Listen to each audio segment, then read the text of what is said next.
जय माता दी। मैं Neetu Mishra, vastu consultant of women business, vastu interior भी देखती हूँ और मोटिवेशनल भी हूँ। अपने विषय को शुरू करने से पहले दोस्तों मैं आप सभी को दिवाली की ढेरों सारी शुभकामनाएं देती हूँ। माता लक्ष्मी की कृपा हमेशा आपके घर में बरसती रहे और श्री गणेश जी के आशीर्वाद से आपके घर के सभी सदस्यों को विवेक, ज्ञान, बुद्धि की प्राप्ति हो। दोस्तों विषय के बारे में जैसा कि मैंने पिछले वीडियो में बताया था आपको कि आज का जो मेरा विषय होगा वो दिवाली से संबंधित होगा। तो दोस्तों आज मैं आपको ये बताने वाली हूँ कि दिवाली में वो कौन सी सरल, बहुत ही आसान सी विधि है जिससे आप माँ को बहुत अतिशीघ्र प्रसन्न कर सकते हैं। और इसके अतिरिक्त दोस्तों मैं आपको कुछ वास्तु टिप्स भी दूंगी जिससे कि आप अपने घर की जो नकारात्मक ऊर्जा है उसका निस्तारण कर सकें और सकारात्मक ऊर्जा का प्रवाह कर सकें। इसके अलावा कुछ ऐसे टिप्स भी दूंगी जिसके द्वारा आप अपने घर में धन लक्ष्मी को चिरकाल तक स्थायी रूप से निवास करा सकें। तो दोस्तों ज़्यादा समय न गंवाते हुए मैं विषय को प्रारंभ करती हूँ। दोस्तों सबसे पहले घर से जो नकारात्मक ऊर्जा है उसका निस्तारण बहुत आवश्यक होता है कि कोई भी पात्र अगर आप उसको पॉजिटिव चीज़ों से भरते हैं तो उसके पहले उसकी नकारात्मक जो चीज़ें होती हैं उसको बाहर निकालना काफ़ी ज़रूरी होता है। दोस्तों आपने समुद्री नमक का नाम सुना होगा। समुद्री नमक आपको कहीं भी मार्केट में आसानी से मिल जाता है। उस नमक को आप ले लें और एक एक मुट्ठी नमक जो है वो आपके घर के जितने भी कमरे हैं उन सभी कमरों के सभी कोनों में, क्योंकि दोस्तों जो भी नेगेटिव एनर्जी होती है सबसे ज़्यादा कोनों में कलेक्ट होती है, तो जितने भी कोने होते हैं उन सभी कोनों में आप एक एक मुट्ठी समुद्री नमक किसी भी बाउल में आप 24 घंटे के लिए रखते हैं। दोस्तों 24 घंटे में ये नमक आपके घर की सारी नकारात्मक ऊर्जा को एब्जॉर्ब कर लेगा, उसे सोख लेगा। 24 घंटे के बाद आप इस नमक को उठाएं और कहीं भी पानी में प्रवाहित कर दें तो आपका घर जो है वो शुद्ध हो जाता है। अब दोस्तों नकारात्मक ऊर्जा के निस्तारण के बाद सकारात्मक ऊर्जा का प्रवाह किस प्रकार करना है आपको मैं उसके बारे में बताती हूँ। दोस्तों दक्षिणावर्ती शंख के बारे में आपने सुना होगा, मिल जाता है, ये भी आसानी से मिल जाता है मार्केट में, या फिर हो सकता है आपके घर में मौजूद भी हो। तो दोस्तों दक्षिणावर्ती शंख में आप थोड़ा सा सामान्य जल और थोड़ा सा गंगा जल रात्रि में रख दें और अगले दिन सुबह इस जल को अपने आप बाएं हाथ में लेकर के दाहिने हाथ से इस जल को घर में सभी जगह छिड़क दें। घर के बाहर, छत पे, सीढ़ियों पे, everywhere we have to sprinkle this water.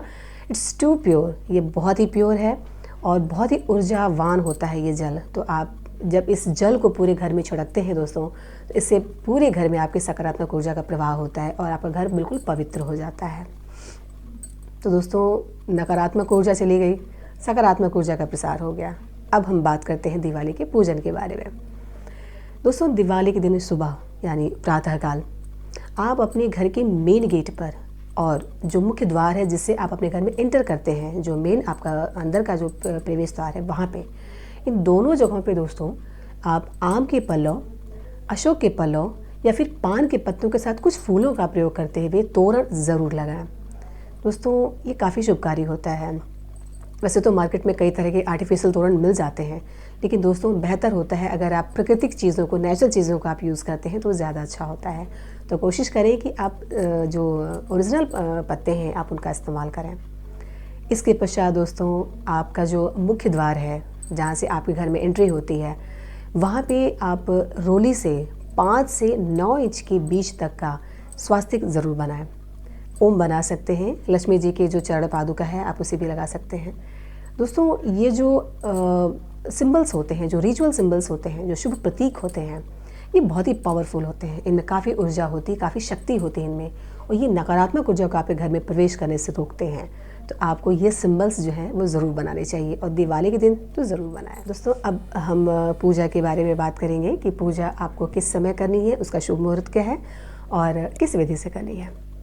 दोस्तों पूजा जो आपको करनी है वो प्रदोष गौधूलि के पश्चात प्रदोष काल में, वृष लगन में और चौघड़िया का समय जो है उसको ध्यान में रखते हुए जो शुभ मुहूर्त है वो है 5:30 से लेकर के 7:30 तक। आप इस बीच में अपनी पूजा को संपूर्ण कर लें, ये श्रेयस्कर होगा। पूजा कैसे करनी है दोस्तों? पूजा के लिए आप एक चौकी लें, चौकी के ऊपर आप लाल रंग का कोरा कपड़ा आप फैला दें, उस पर बिछा दें और बिछाने के बाद दोस्तों नीचे से आप मौली से उसको बांध दें ताकि वो कपड़ा हिले नहीं और आपकी जो आगे की विधियां हैं वो आसानी से हो सकें। इसके पश्चात दोस्तों आपको जो गणेश लक्ष्मी की आपने मूर्ति खरीदी है, आप उस मूर्ति को वहाँ पर स्थापित करें। दोस्तों कभी भी अगर आप जब भी आप लक्ष्मी जी की पूजा करते हैं तो साथ में श्री विष्णु जी का होना अति आवश्यक होता है। तो गणेश लक्ष्मी की मूर्ति के साथ साथ आप विष्णु जी की मूर्ति भी ज़रूर रखें।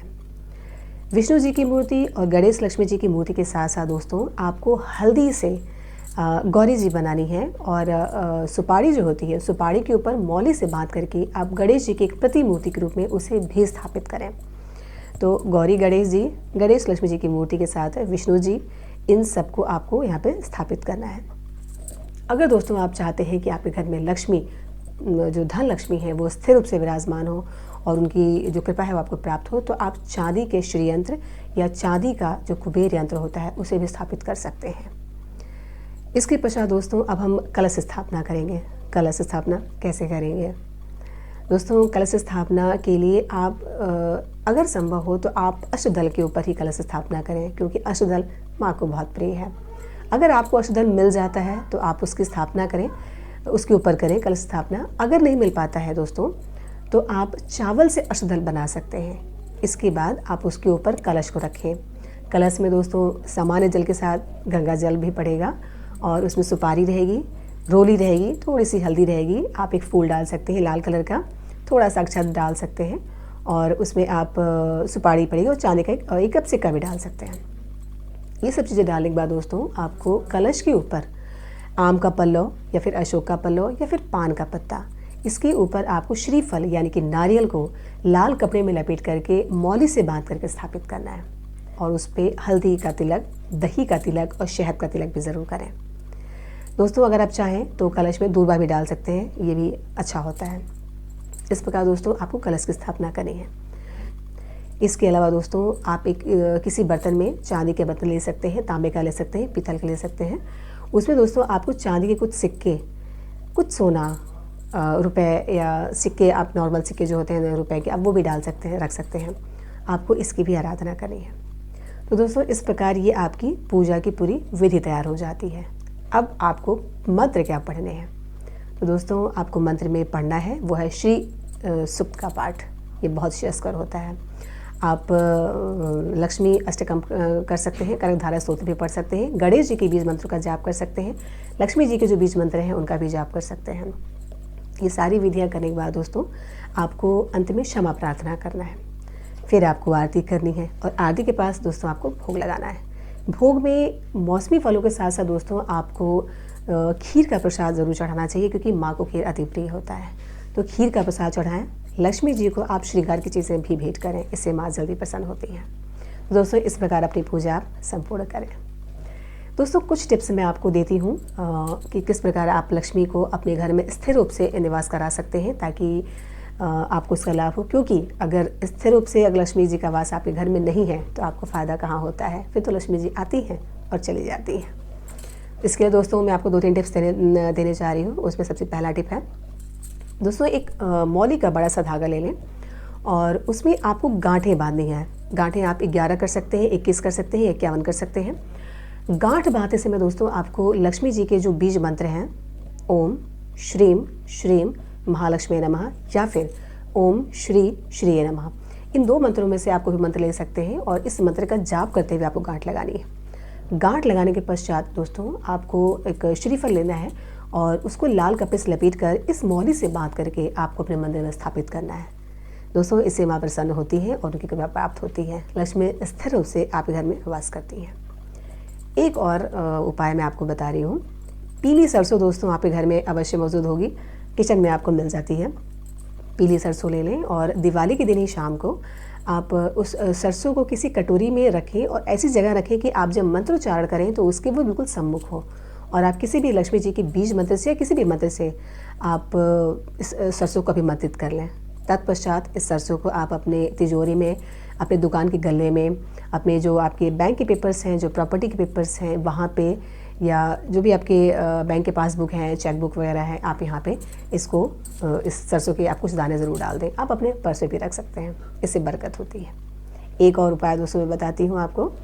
गोमती चक्र ले लें 2 और इसको सिंदूर के साथ आप अपने मंदिर में रखें। इससे भी माँ प्रसन्न होती हैं और आपको बरकत देती हैं और आपके घर में स्थिर रूप से वास करती हैं।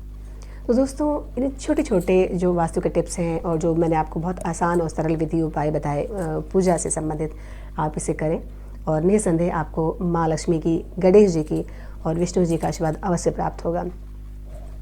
ईश्वर से मेरी कामना है, ये माता लक्ष्मी से मेरी ये कामना है, गणेश जी से मेरी ये कामना है कि वो आपकी सभी कामनाओं को पूर्ण करें ताकि आपके जीवन में खुशहाली आए। दोस्तों अगर आपको मेरा वीडियो पसंद आया तो आप मेरे चैनल को लाइक, शेयर एंड सब्सक्राइब करिए। बेल आइकॉन ज़रूर प्रेस करें ताकि आपको जो नोटिफिकेशन है वो मिलते रहें। आज के लिए बस इतना ही। आने वाली वीडियो में एक नया विषय, एक नए टॉपिक के साथ मैं नीतू मिश्रा फिर हाजिर होंगी। दोस्तों अगर कोई आपको वास्तु से संबंधित अगर कोई प्रॉब्लम है, कोई समस्या है और आप उसका सलूशन चाहते हैं विदाउट डेमोलिशन, तो आप मुझे मेल कर सकते हैं या फिर आप मुझे संपर्क भी कर सकते हैं। आज के लिए बस इतना ही। तब तक के लिए स्वस्थ रहिए, प्रसन्न रहिए, मुस्कुराते रहिए। दिवाली की एक बार फिर आप सबको ढेर सारी शुभकामनाएं। माता लक्ष्मी कृपा आप सबको प्राप्त हो। जय माता दी।